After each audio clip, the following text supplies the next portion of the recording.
Welcome back everybody. So in this video, we're now going to just do a general summary of the three primary types of AKIs or acute kidney injuries that they want you to know for test day. Remember, when we say a patient has an AKI, we just essentially mean that their kidney is not functioning properly, right? We're having a problem with the ability to reabsorb or secrete substances that we typically would.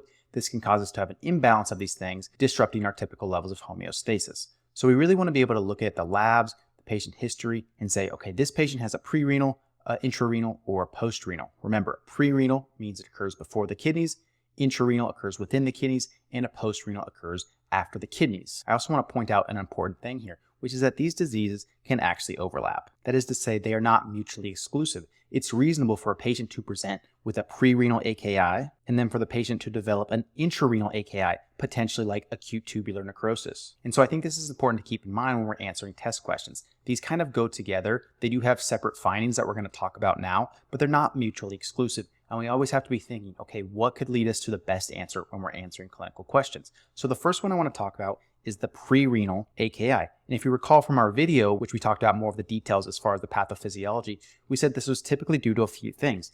Either low volume states, hypotensive states, where the kidneys are not getting enough fluid to them, so they feel like we're volume depleted. This can also be due to renal artery stenosis, where we have an obstruction with getting blood flow to the kidney. And finally, we talked about some medications and the pathophysiology that would be involved in those. The key ones being NSAIDs and ACE inhibitors. So if you don't remember that pathophysiology, go ahead and check out the actual video where we went in depth for each of these. But the overarching principle that I want you to take from all of these causes is that we get a decrease in renal blood flow. And that's really kind of the primary thing that causes a pre-renal AKI. When we look at the labs, we're going to be looking at our urine osmolality, our urine sodium, our fractional excretion of sodium, and our serum BUN to creatinine ratio. Those are kind of the four main ones that they're likely to give you on a test question. So in this condition, right, patients are volume depleted. We said that will activate the RAS system, leading to aldosterone release. This is going to bring back more sodium, and this explains why we'd have a low urinary sodium of less than 20 with a low fractional excretion of sodium as well, being less than 1%. Because the fractional excretion of sodium is the ratio of how much sodium is excreted from the body relative to how much sodium was actually filtered at the glomerulus and Bowman's capsule itself. And so when we see these values low, being less than 1%, that indicates we're not excreting very much of the sodium that is actually filtered. And this makes sense in pre-renal because we're pulling it out of the tubule, right? We sense the low volume status, we're pulling back the sodium to ultimately bring back water. Remember, water follows sodium. Now, this also makes sense as to why our urine osmolality is elevated at greater than 500.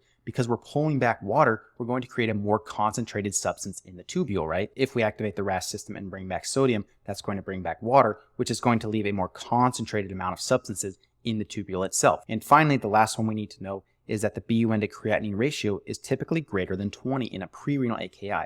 The reason for this is that we also bring back urea along with our sodium and water. And so if we're bringing back more urea into the body, that means the amount of urea that we have in the serum relative to how much creatinine we have is going to be elevated, likely greater than 20.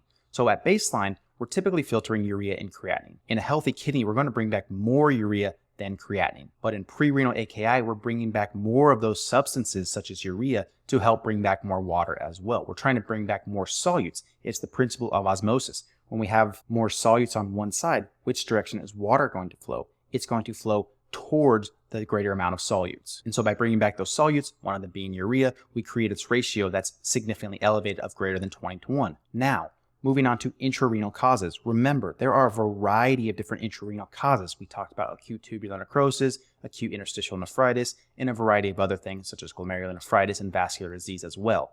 But the key here is I want to differentiate this from pre-renal AKI, because this is where I think they really are going to test students and see, can you tell the difference between something happening before the kidney versus something happening within the kidney.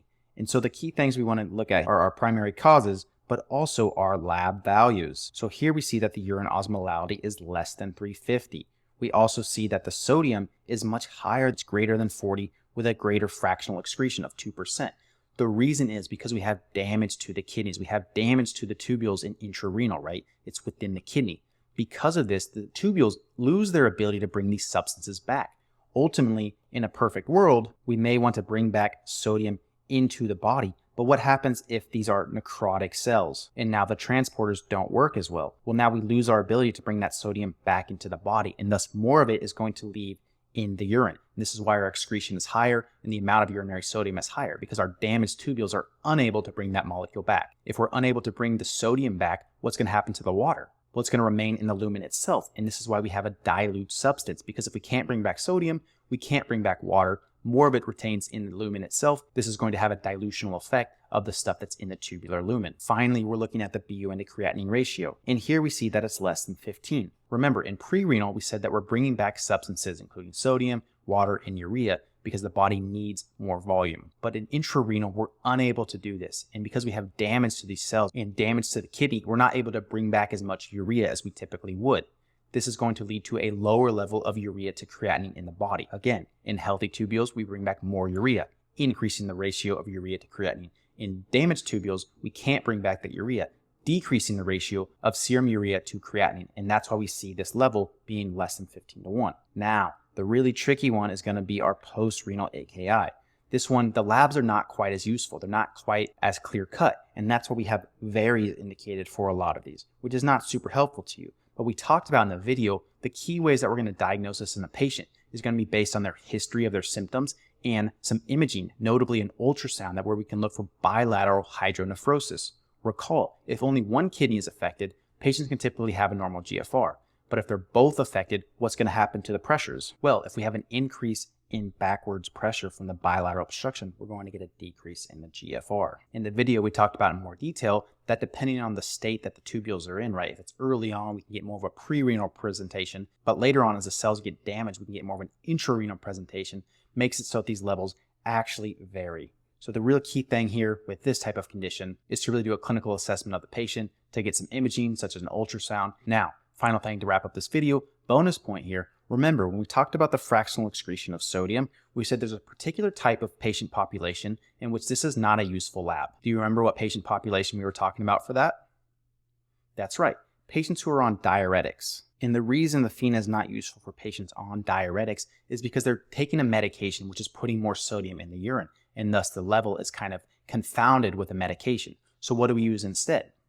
That's right, we can use something called the FeUrea, or the fractional excretion of urea. So this is kind of just a classic trick question that might get you with, where they give you all the presenting signs, they ask for what labs you might want to get.